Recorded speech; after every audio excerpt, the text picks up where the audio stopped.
Saya akan sebutkan misal salah satu contoh kisah. Ibnu Qayyim rahimahullah Al-Jauzi mengangkat kisah tentang Abi Qudamah, ya. Seseorang yang disebutkan namanya oleh beliau. Sudah pernah saya sebutkan cerita ini belum? Selalu belum, ya. Baiklah. Abi Qudamah, kata Ibnu Jauzi, adalah seseorang yang suka berjihad. Di zaman dulu, zaman tabi'in, suka berjihad, berperang. Dan dia selalu memotivasi orang untuk berjihad. Ditanya di salah satu masjid itu, dia lagi pulang dari jihad, pengalaman apa yang paling berkesan bagi anda di kancah peperangan jihad? Dia bilang, kisah seorang anak muda yang bertemu bidadari. Maka orang tanya, seperti apa ceritanya? Dia bilang, satu waktu saya pulang ke negeri saya, di kotanya. Kemudian saya motivasi orang untuk berperang, berjihad. Disampaikanlah motivasi, ayat-ayat, hadis, kisah-kisah nyata. Sampai orang-orang pada termotivasi untuk berjihad. Dia bilang, setelah selesai saya pulang, besok saya ingin bentuk pasukan, bergabung dengan pasukan muslimin untuk berjihad. Ya. Waktu saya pulang ke rumah, dia bilang tiba-tiba ada suara perempuan depan pintu. Memanggil, wahai Abi Qudamah, Abi Qudamah. Dia bilang, saya baca, a'udzubillahi minasyaitonirrajim. Jangan sampai ini godaan syaitan. Perempuan malam-malam memanggil-manggil depan rumah. Dia enggak bilang, saya enggak mau buka pintu. Terdengar lagi suara kedua kali, Abi Qudamah, Abi Qudamah, buka pintu. Suara perempuan, dia bilang, a'udzubillahi minasyaitonirrajim. Saya enggak mau buka ini, takut jadi fitnah, gitu kan. Terus perempuan itu rupanya nyaut depan pintu, dia bilang, wahai Abi Qudamah, bukankah anda yang memotivasi kami berjihad? Dan saya terpengaruh dengan itu. Saya ingin menyumbang sesuatu. Bukalah pintunya. Dia bilang, saya dengar orang ini mau nyumbang hubungan dengan jihad, saya buka pintu. Perempuan itu rupanya bercadar, dia bilang pada saat saya buka pintu dan di hadapan saya tahu kalau orang ini, kalau tidak pakai cadar, luar biasa Allah berikan kelebihan fisiknya. Terlihat, wanita ini punya kecantikan tapi dia tutup auratnya. Lalu saya alihkan pandangan saya dan saya katakan, apa yang akan engkau sumbang ibu? Dia bilang, sesuatu yang paling indah dari tubuh saya, hai Abi Qudamah, adalah rambut saya. Saya memiliki rambut yang sangat bagus dan panjang. Maka saya sudah memotongnya dan saya sudah membentuknya supaya menjadi tali kekangan kuda. Maka saya minta agar rambut saya ini engkau jadikan tali kekangan kudamu, agar minimal rambutku ikut berperang. Abi Qudamah bilang, saya heran dengan imannya ibu ini. Luar biasa ini. Gak pernah ada orang terfikir seperti itu. Rambutnya panjang, lebat, tebal, dipotong, lalu dibuat sedemikian rupa sehingga bisa menjadi tali kekangan kuda. Gitu kan. Pakailah ini Abi Qudamah. Abi Qudamah bilang, baiklah, diambil. Pada saat sudah diambil, Abi Qudamah mau tutup pintu, dia bilang, sebentar, masih ada satu lagi Abi Qudamah. Dia bilang apa? Suami saya mati syahid. Dan semoga Allah terima, semoga juga kami disatukan di surga. Dan dia mewariskan seorang anak laki-laki yang mirip seperti dia. Maksudnya keimanannya, kefisiknya, segala macam. Saya harap anda tidak menolak anak saya besok ikut berjihad. Kata Abi Qudamah, baiklah. Tutup pintu, besok pagi habis sholat subuh, habis syuruk, menjelang duha, berkumpullah orang-orang yang mau ikut jihad untuk bergabung dengan pasukan muslimin. Setelah Abi Qudamah bilang, saya motivasi mereka, datanglah seseorang dari belakang saya berteriak, Abi Qudamah, Abi Qudamah. Suara seorang laki-laki. Dia bilang, saya balik ke belakang. Waktu saya balik, saya seperti melihat matahari. Artinya, ada seorang laki-laki putih, tinggi, gagah, rambutnya indah, fisiknya kekar di atas kuda. Dia bilang, saya sendiri kagum lihat orang ini. Luar biasa secara fisik, membuat orang sudah kagum. Dia bilang, terus dia bilang, hai Abi Qudamah, saya anaknya ibu semalam yang memberikan rambut kepada anda. Dan saya siap untuk ikut berperang. Dan wasiat ibu saya agar saya jangan pulang. Suruh mati syahid. Kata Abi Qudamah, saya kagum lihat lagi anak ini. Sudah kagum lihat ibunya, kagum lihat anaknya. Bagaimana keyakinan mereka berdua tentang janji Allah. Dan hidupnya di situ sudah.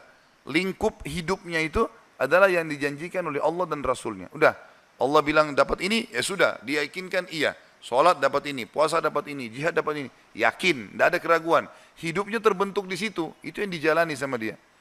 Dia yakin meninggalkan juga dosa, ini adalah pintu yang baik. Kalau dia buat, dia akan jauh dari Allah. Maka dia berada di lingkup itu, kendaraan itulah. Kata Abi Qudama, baiklah anak muda, kau masih muda, gitu kan. Saya akan letakkan kamu di bagian belakang pasukan. Anak muda itu diam.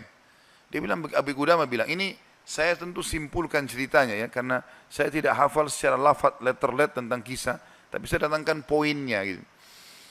Kata Abi Qudama waktu perang lagi berkecamuk, tiba-tiba anak muda ini sudah ada di depan. Lalu saya lihat dia, dan memang di pikiran saya dia bilang cuma anak muda itu saja. Saya datangin dia, hai anak muda mundurlah. Kamu masih muda, belum berpengalaman, gitu kan. Saya khawatir atas dirimu. Dia bilang, wahai Abi Qudama, Allah berfirman, hai orang-orang beriman, kalau kalian bertemu dengan orang kafir, jangan kalian mundur. Allah bilang, jangan mundur, Anda suruh saya mundur. Gitu. Gitu. Kata Abi Qudama, saya nggak bisa bantah ini karena dia pakai ayat. Gitu.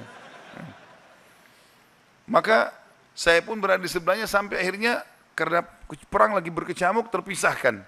Otomatis terpisahkan. Waktu pasukan lagi istirahat, saya coba cari anak muda ini. Saya nggak cari, pikirannya sudah nggak ada yang lain. Targetnya anak muda ini gitu. Itu betul-betul menarik perhatian dia. Dia bilang begitu saya lihat orang lagi istirahat semuanya kena capek berperang. Maka saya lihat anak muda ini sibuk menyiapkan makanan para mujahidin, mengikatkan tali kudanya, menyiapkan rumput kudanya. Pokoknya dia sibuk dengan itu. Jadi dia betul-betul menikmati apa yang sudah Allah dan Rasulnya perintahkan. Ini targetnya dan ini benar bagi saya. Selesai. Ini adalah konsep hidup saya. Gitu. Maka Habib Qudama bilang, saya kagum melihat anak muda ini. Kemudian perang berkecamuk lagi. Berkecamuk lagi, yang kedua kali, kemudian pada saat lagi maju, saya lihat anak muda itu di depan. Saya datangin lagi, hai anak muda, ke belakang lah. Dia bacain lagi ayat. Nah. Wahai Habib Qudama, Allah berfirman, hai orang beriman, kalau bertemu dengan orang kafir, jangan kalian mundur. Bagaimana Allah bilang jangan mundur, Anda suruh saya mundur? Habib Qudama diam, tidak bisa bantah karena dikatakan ayat. Berkecamuk peperangan dipisahkan oleh prajurit yang saling serang satu sama yang lain, sampai akhirnya tiba malam hari waktu istirahat. Kata Abi Qudama, dua pasukan istirahat, lalu saya cari, di mana anak muda ini, di kemah mana dia? Cari-cari sampai dapat kemahnya. Kata Abi Qudama, waktu saya masuk dalam kemahnya, saya temukan anak muda itu sedang tertidur dan senyum. Senyum lebar gitu. Saya penasaran anak muda ini lagi mimpi apa gitu. Dia bilang saya tunggu sampai senyumnya sudah redah, kemudian saya tepuk, bangunkan. Hai anak muda bangunlah. Apa yang kau lihat dalam mimpimu? Kata anak muda ini, demi Allah wahai Abi Qudama, saya melihat saya masuk ke surga. Saya masuk surga, saya lihat taman-taman, saya lihat pelayan-pelayan, lihat luar biasa surga yang luas. Dan saya lihat seorang wanita yang sangat cantik, saking cantiknya sampai saya tidak sabar untuk menjamahnya. Gitu kan. Lalu dia mengatakan, belum waktunya hai suamiku. Padahal sebenarnya anak muda ini belum menikah. Ya. Lalu dia bilang, engkau, perempuan itu bilang, engkau akan bertemu dengan aku besok siang.